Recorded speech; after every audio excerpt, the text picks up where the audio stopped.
शाम हो चुकी है तो मैं भी गई थी दवाई लेने के बाद आई तो फिर मैंने सोचा मैं रेडी कर लेती हूँ अपना करवा।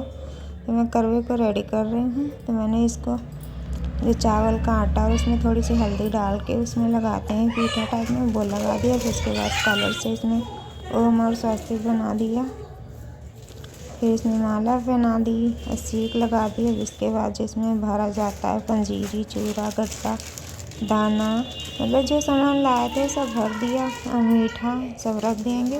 और बहुत जगह तो यहाँ इसमें पानी भरते हैं पर हम लोग शुरू से पानी नहीं भरे, तो अब कुछ भी नया करने का मन नहीं करता है ना, तो हम जो भरते हैं शुरू से वही भरते हैं। क्योंकि हमारे घर पे भी ऐसे ही करते थे तो हम भी वैसे ही करते हैं जैसे मैंने देखा। तो मैंने सारा सामान इसी में भर के रख दिया। ये हमारा करवा रेडी हो जाएगा। फिर मैं उसके बाद मैं भी रेडी हो जाऊंगी क्योंकि मैंने अभी कपड़े नहीं पहने और बाल भी नहीं बनाए। मैंने सोचा पहले ये सब तैयारी कर लेती हूँ फिर उसके बाद करती हूँ। तो ये बच्चे लोग जब तक सामान ऊपर पहुँचाएँगे तब तक मैं तैयार हो जाऊँगी।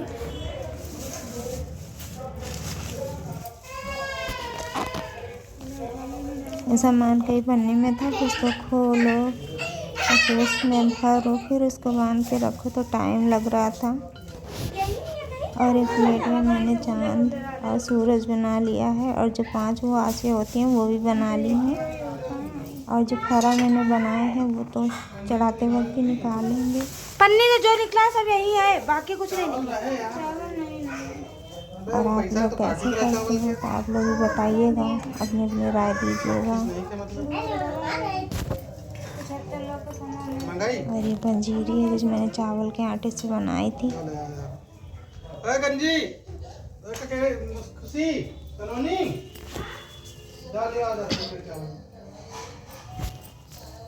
अरे तो भूल जाना। ऐसे 1 साल बाद में आता है, थोड़ा थोड़ा काम करो। फिर आधा दिमाग में रहता है कि ऐसे ऐसे करना है, फिर आधा तो भूल जाते हैं कि कैसे करें कैसे ना करें। तो जैसे जैसे याद आता है वैसे वैसे कर लेते हैं और बाकी तो भूल चूक भगवान माफ़ करेगा। और इसमें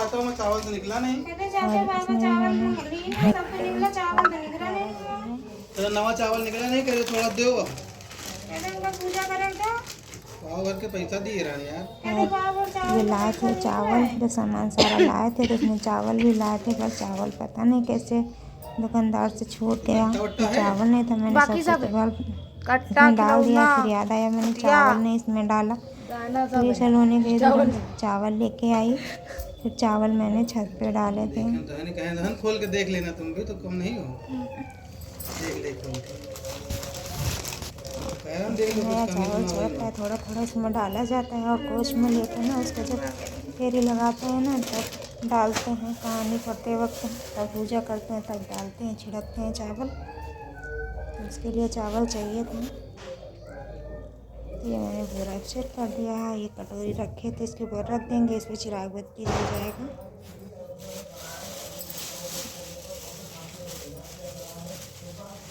आप लोग बताइएगा ज़रूर ये ऐसे ही भरा जाता है या नहीं भरा जाता है, क्योंकि जो मैंने देखा है मैंने वही किया। अब आप लोग बताइएगा कि आप लोगों के यहाँ कैसे होता है।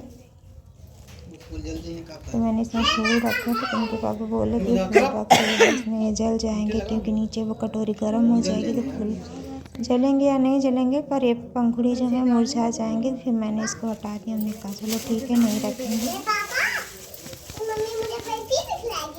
पता नहीं खिलाएगी नहीं खिलाएगी मुझे नहीं।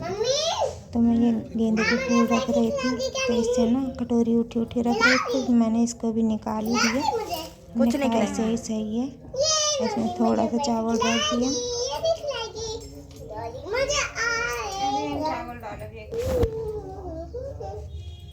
निकला नहीं, बात समझ में नहीं। अरे वो बांध के रखी से भूल और उसके खाए तो ना काहे खबर लगेगा।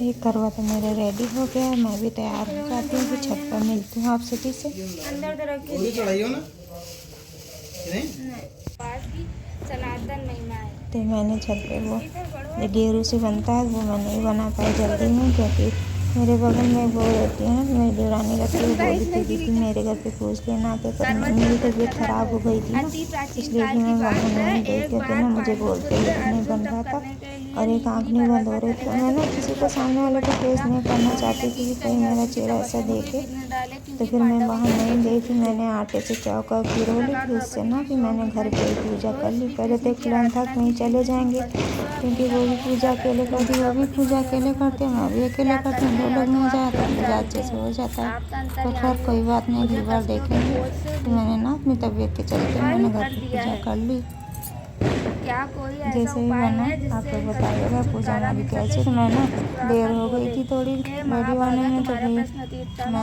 ऊपर आई थी चौका की रही, तब तक मैं जब पूजा पाठ की तैयारी कर रही थी, पूजा भी कर रही, तब तक खुशी ने कहानी पढ़ दी, तो पूजा जल्दी हो जाएगी। चौथ व्रत की जानकारी मुझे तो आप लोग हमारे ब्लॉग में बने रहिएगा और लास्ट तक देखिएगा हमारा ब्लॉग, क्योंकि आगे आवाज़ नहीं ऐड कर पाएंगे। पसंद आए तो लाइक शेयर कमेंट कर दीजिएगा, अपने फैमिली फ्रेंड में शेयर रहता कर है। मैं दीजिएगा। तुम्हें अति उत्तम करवा चौथ की कथा सुनाता हूँ, तो ध्यान से सुनो। प्राचीन काल में गुरु विद्वान धर्मपरायण वेद शर्मा नाम का एक ब्राह्मण रहता था। उसकी पत्नी का नाम लीलावती था। उसके साथ महारथी पुत्र तथा एक वीरवती नाम की पुत्री थी। उसकी आंखें नील कलम के समान और मुख चंद्रमा के समान था। विवाह योग्य होने पर वेद शर्मा ने एक विद्वान ब्राह्मण के साथ उसका विवाह कर दिया। पुत्री ने अपने भौजाइयों सहित कार्तिक कृष्ण चतुर्थी का व्रत किया। सायंकाल स्नान कर सभी ने भक्ति भाव से पूरी पूजन सामग्री से गौरा जी का पूजन किया तथा अर्घ्य देने के लिए चंद्रोदय की प्रतीक्षा करने लगे, किंतु चंद्रोदय से पूर्व वीरवती को सुधा ने बाध्य कर दिया और वह बेहोश हो गई। इससे उसके स्नेही भाई अत्यंत दुखी हुए और उन्हें छल से पीपल की आड़ में कृत्रिम चंद्रमा बनाकर दिखा दिया। लड़की ने अर्घ्य दे भोजन कर लिया। भोजन करते ही उसके पति की हृदय गति बंद हो गई। इससे दुखी हो उसने पुनः शिव जी का पूजन 1 वर्ष तक निराहार रहकर किया तथा वर्ष के समाप्त होने पर करक चतुर्थी का व्रत किया। तब इंद्राणी महादेव कन्याओं के साथ करक चतुर्थी का व्रत करने आई और स्वयं वीरवती के पास गई। तब ब्राह्मण पुत्री ने उनसे अपने दुख का कारण पूछा। इंद्राणी ने बताया, तुम्हें करवा चौथ व्रत में चौथ दर्शन से पूर्व भोजन कर लेने से यह कष्ट मिला है। तब उस करवा चौथ व्रत कथा 3। एक ब्राह्मण परिवार में 7 बहुएं थी। 6 बहुएं के मायके वाले अमीर थे, इसी कारण ससुराल में उनका बड़ा मान था, परंतु छोटी के मायके में कोई न था। वह घर का सारा काम काज करती, सबकी सेवा करती, पर कोई भी उससे प्यार नहीं करता। सभी दुत्कारते रहते। इन त्योहारों पर भी जब उसके मायके से कोई न आता तो वह बहुत दुखी होती। हर वर्ष की तरह इस वर्ष भी करवा चौथ का व्रत आया। अन्य बहुओं के मायके से उनके छोटे भाई करवा लेकर आए, किंतु छोटी के मायके में यदि कोई होता तो करवा लाता। सास भी छोटी को खरी खोटी सुना रही थी। वह दुखी होकर घर से निकल पड़ी और जंगल में जाकर रोने लगी। एक नाग बहुत देर से उसका रोना सुन रहा था। अंत में वह अपने बिल से निकल आया तथा छोटी बहू से पूछने लगा, बेटी क्या बात है, तुम क्यों रो रही हो? छोटी बहू बोली, आज करवा चौथ है, मेरा कोई भाई नहीं है। यदि मेरा कोई भाई होता तो आज जरूर करवा लेकर आता। नाग को छोटी बहू पर दया आ गई। नाग ने कहा, बेटी तुम घर चलो, मैं अभी करवा लेकर कुछ कर रही हो? थोड़ी देर बाद वह नाग बहू भी ससुराल पहुंचा।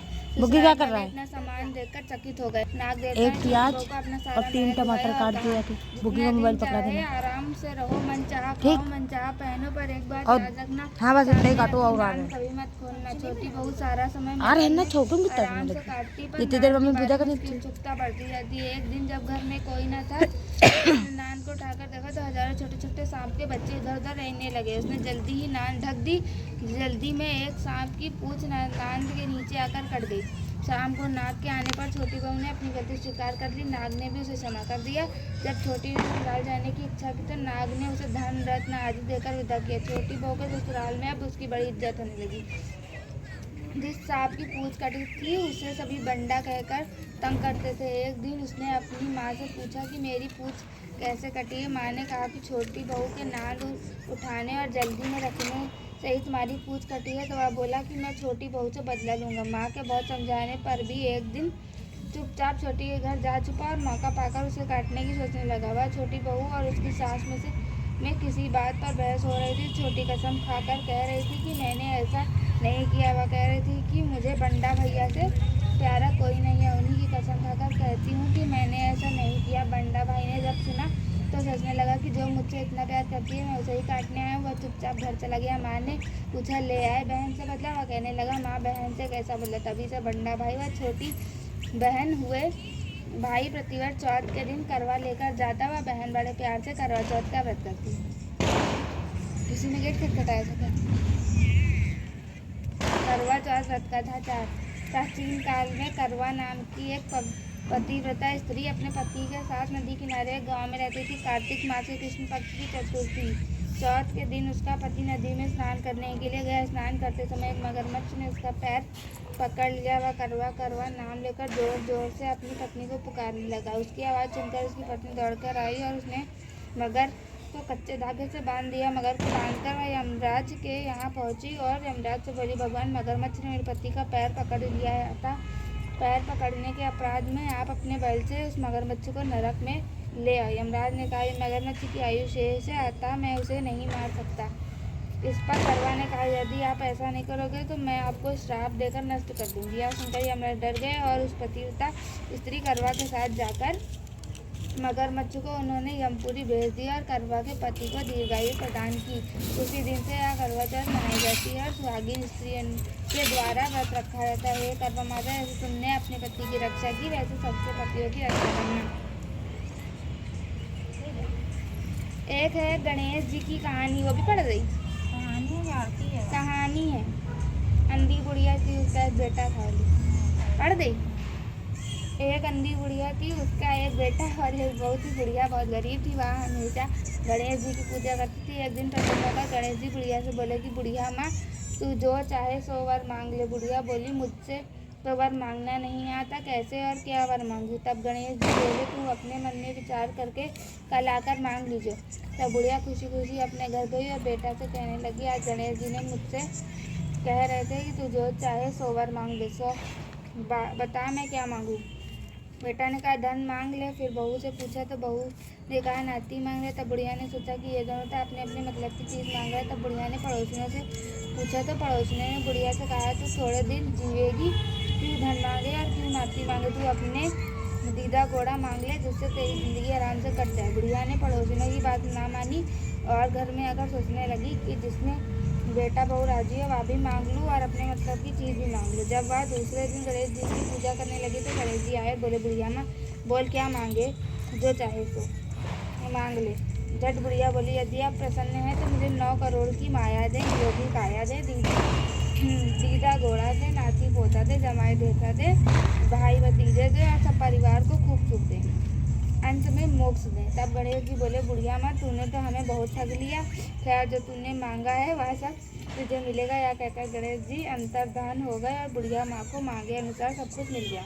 हे गणेश जी महाराज, जैसे तुमने उस बुढ़िया को सब कुछ दिया वैसे हम सबको देना। दूध है गई पानी एक गिलास और दिया, ये तो चढ़ा देगी यार, इसको देख पानी में पड़ा है जैसे वो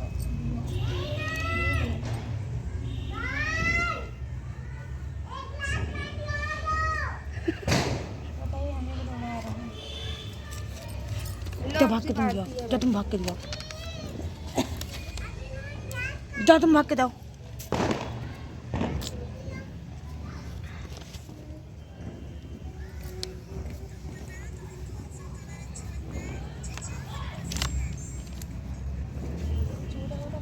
मोस्ट टैलेंटेड तुम्हारा नाम है। लेकिन इधर तो पहले जय गणेश जय गणेश जय गणेश देवा, माता जगती पार्वती पिता महादेवा। दया नहीं, पान चढ़े, फूल चढ़े और चढ़े मेवा, लड्डुअन को भोग लगे, संत करे सेवा। एक दंत दयावंत, 4 भुजाधारी, मस्तक पर सिंदूर सोहे, मूस की सवारी। अंधन को आँख देख, कोढ़िन को काया, बांझन को पुत्र देख, निर्धन को माया। इनकी लाज रखो सिंह सुंदरारी, कामना को पूरा करो जय गणेश। जय गणेश जय गणेश जय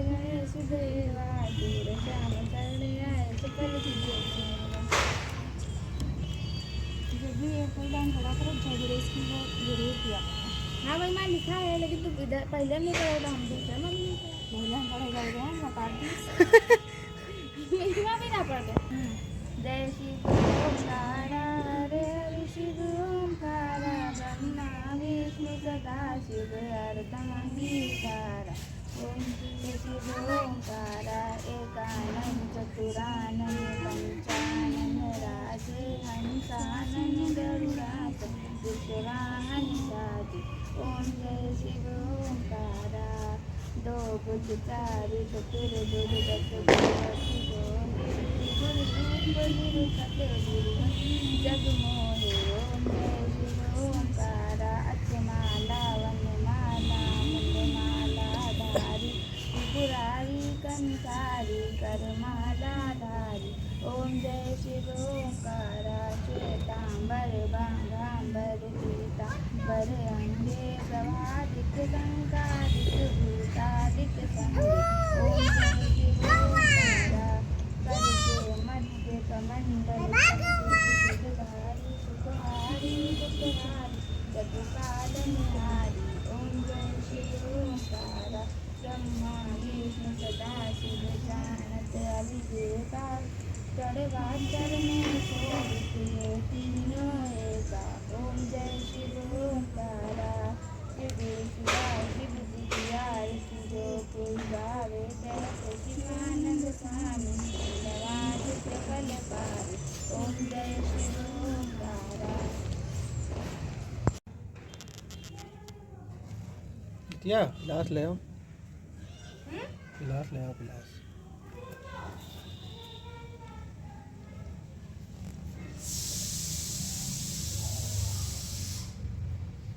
गिलास और ताल ले आओ।